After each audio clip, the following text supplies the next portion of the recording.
Bonjour, dans cette vidéo je vais vous expliquer la différence entre trois types d'essuie-glaces, tous de marque Mitsuba, que l'on retrouve principalement sur des voitures asiatiques, que ce soit Toyota, Honda, Subaru ou même quelques voitures françaises comme Citroën par exemple. En apparence de type plat, ces balais sont ce que nous appelons de type hybride, car au même titre que les balais d'essuie-glace de type universel, comme celui-là, ils sont dotés d'armatures métalliques de part et d'autre du caoutchouc. Nous avons trois balais de type hybride. Les deux premiers, comme vous pouvez le voir, sont dotés d'articulations, à la différence du troisième qui est continu du début à la fin et flexible dans son intégralité. La principale caractéristique de ce balai non articulé est que la partie supérieure aérodynamique est constituée de caoutchouc. Vous retrouverez cet essuie-glace principalement sur des Honda Civic ou Accord d'ancienne génération. Le profil d'origine de la lame est comme ceci et vous le trouverez sur notre site sous la référence Honda première génération. La différence entre les deux balais articulés est au niveau de la pièce de connexion centrale. Dans un premier cas, elle est alignée avec l'axe de l'essuie-glace, alors que dans l'autre, comme vous le voyez ici, elle est excentrée par rapport à l'axe de notre essuie-glace.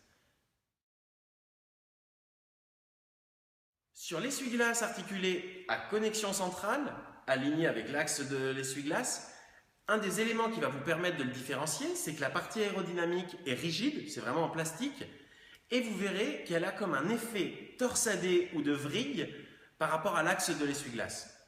Le profil ou le caoutchouc d'origine a cette forme-là, et vous le retrouverez chez nous sous la référence Toyota compatible, parce qu'il est principalement présent sur les voitures de type Toyota, Prius, RAV4, Auris, etc. Même s'il est vrai qu'on le retrouve sur certaines voitures françaises ou à l'arrière de l'Opel Insigna par exemple.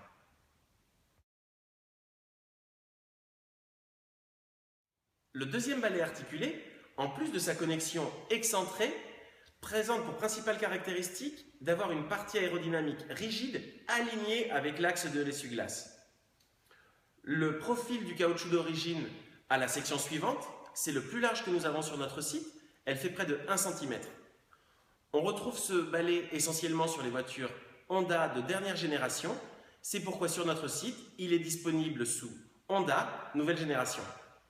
En résumé, nous avons essuie-glace flexible, continu, Honda ancienne génération, essuie-glace rigide, articulé, connexion excentrée, Honda nouvelle génération. Et enfin, essuie-glace rigide articulé, connexion alignée, torsadé, référence sous Toyota. Voilà, j'espère vous avoir éclairé sur les différents types d'essuie-glace présents sur les voitures asiatiques.